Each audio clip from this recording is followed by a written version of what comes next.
Salut la compagnie, c'est Jules Melon et aujourd'hui on se retrouve pour un petit podcast bonus malgré le nez bouché parce que j'ai un peu pris froid en plus des allergies là, hein. Vous avez vu le changement de température, c'est fou. Bref, parlons ensemble, enfin je vais vous parler là, surtout moi personnellement, mais pour vous, d'un film indien mais multinational dans sa production. Première réalisation de l'acteur Dev Patel qui aussi y tient le rôle principal. Monkey Man. Et oui, alors beaucoup de gens en ont parlé parce que ça a été produit finalement par Jordan Peele qui a sauvé le projet, qui n'aurait peut-être pas pu voir le jour sans son intervention, Netflix l'ayant abandonné, en plus ça a été tourné pendant le Covid, c'était compliqué. Eh bien, nous l'avons, ce produit brut, absolument plein de rage, et on le sent même dans sa confection, un revenge movie d'action que beaucoup de gens comparaient d'avance à John Wick. Peut-être, peut-être pas, j'y reviendrai. Avec donc, dans le rôle principal, je l'ai dit, Dev Patel, qu'on avait pu voir notamment dans Slumdog Millionnaire, hein, et aussi connu à l'international, Sharlto Copley, interprétant une sorte de promoteur de combat, mais pas un personnage très important, il est là pour faire le show. Derrière, par contre, il y a beaucoup plus de profondeur qu'on pourrait le croire, derrière cette vengeance voulue par un jeune, donc qui n'a pas de vrai nom. Il est connu sous le sobriquet de Monkey Man parce qu'il lutte ainsi, enfin, un sport de combat local, derrière son masque, hein, d'où le visuel du film.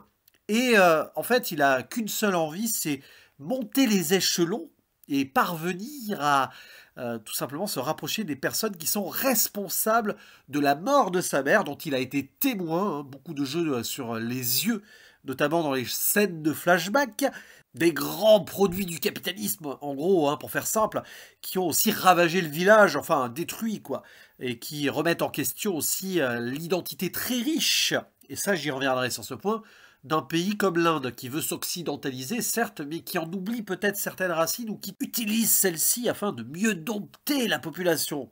Et justement, parmi ces grands manias, on va dire, à combattre, nous avons le chef de la police, certes, mais derrière, une sorte de gourou, mais clairement, hein, au sens premier du terme, qui soutient, on va dire, le souverainiste local avant des élections, et qui est une sorte de yogi qui se vend lui-même, on le voit à la télé, faire la promotion de produits tout en gardant cette fausse donc spiritualité locale et qui fait figure de Gandhi nouvelle génération, mais qui derrière est prêt à tout pour réduire en esclavage en fait le peuple.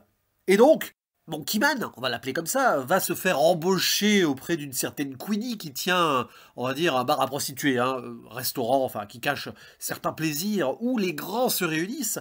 Et il va monter en grade comme cela grâce à son savoir-faire, aussi l'argent qu'il va récolter à droite à gauche, l'amitié qu'il va tisser un peu forcée avec le comic relief du film, Alfonso, qui va quand même finalement être un peu un soutien, afin donc de pouvoir tuer, il s'achète même un flingue, hein, le chef de la police et éventuellement se rapprocher hein, du grand gourou.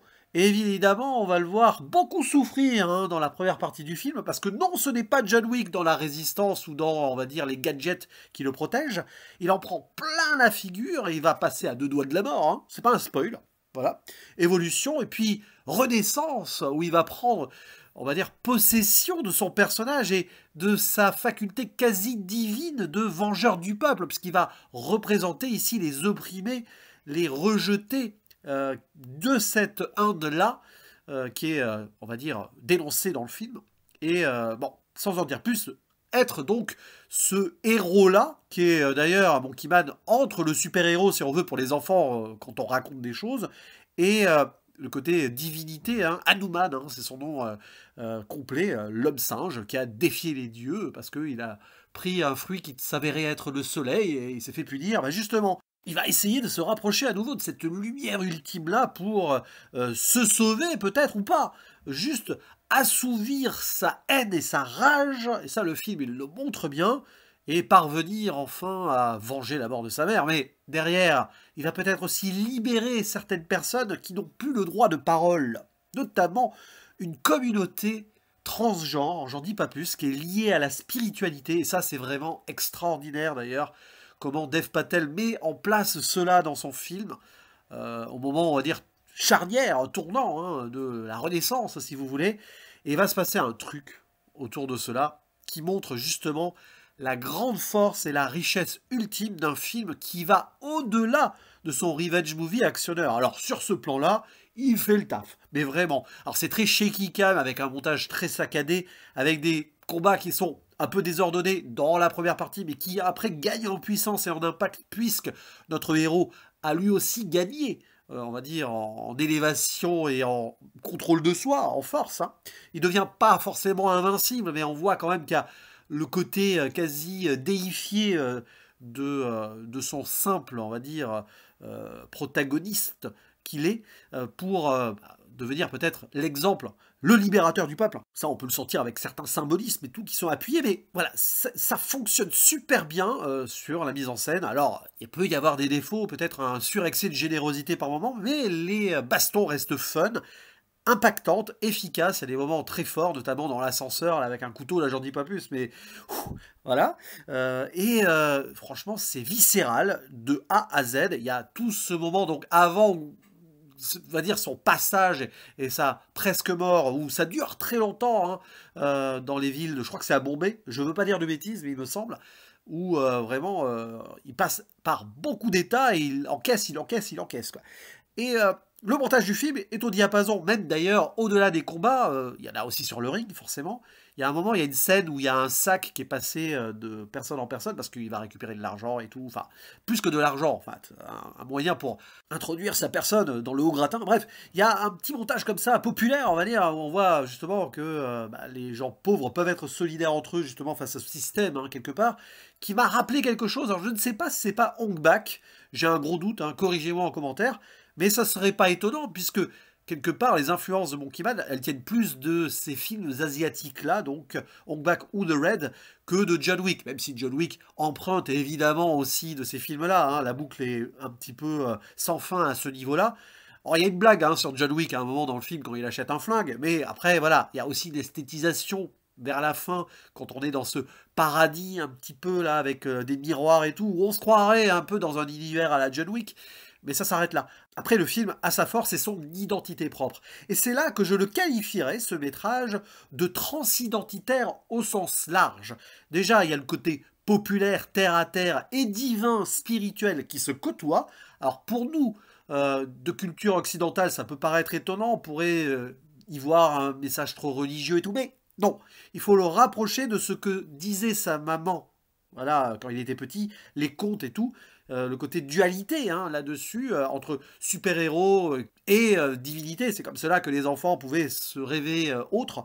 Donc il y a cette idée-là, la transidentité culturelle d'un pays qui est très riche ethniquement et bref, religieusement, tout ce que vous voulez. Ce que veut étouffer le pouvoir, ça se sent en réduisant tout le monde en une, on va dire, uniformité. Donc là, il y a un gros message anticapitaliste. Et en plus, là aussi, représenté par un autre représentant de la spiritualité, comme quoi tout est dévoré au niveau de l'Inde, là, et on peut le dire, Dev Patel essaye de remettre les racines de son pays il est d'origine, je sais pas s'il y est né en Inde, hein, il est britannique aussi, mais bon, bref, j'ai pas sa biographie sous les yeux, désolé, mais on voit qu'il essaye de remettre, on va dire, l'église au centre du village, tiens, pour faire encore une double comparaison, si on veut.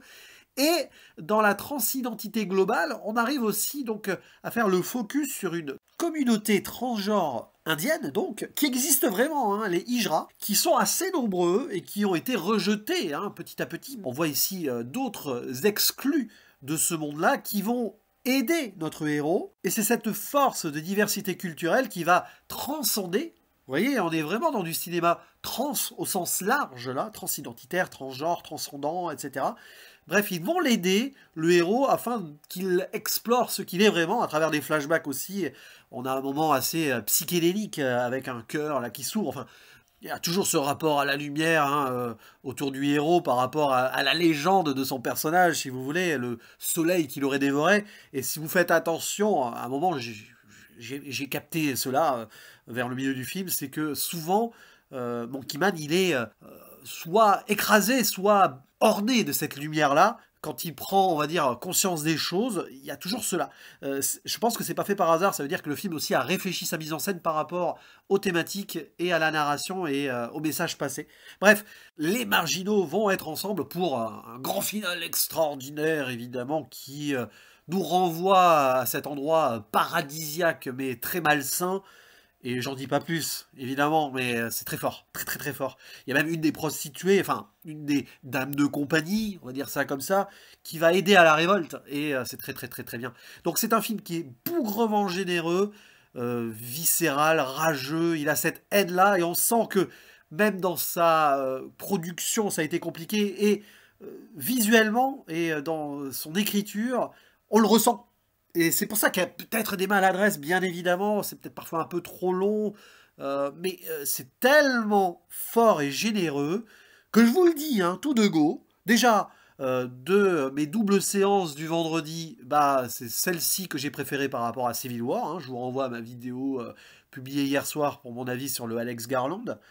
Et c'est peut-être l'un des meilleurs films d'action que j'ai vu en salle depuis très longtemps. Je ne sais pas encore si ce serait depuis toujours, parce que j'en ai pas vu énormément des films d'action au cinéma. Mais là, il y a quelque chose qui s'est passé. Donc je vous invite à aller le voir, pour son côté donc direct dans ta face et jouissif sur les combats et tout, mais aussi pour cette profondeur et cette véritable âme indienne qui, à mon avis, ici, va peut-être inspirer des gens, peut-être de certaines communautés là-bas, je ne sais pas, mais c'est un film à évoquer et à partager au plus grand nombre. Donc allez le voir en salle, il sortira bientôt en VOD aussi, mais c'est vraiment une expérience à voir avant tout sur grand écran, parce qu'il se passe beaucoup de choses et vous êtes vraiment à fond dans le truc si vous rentrez dans le délire. Bref, n'hésitez pas à dire en commentaire ce que vous en pensez, même si vous n'avez pas aimé, il n'y a pas de souci, hein, on est là pour discuter en toute quiétude, et je vous dis à la prochaine, ciao.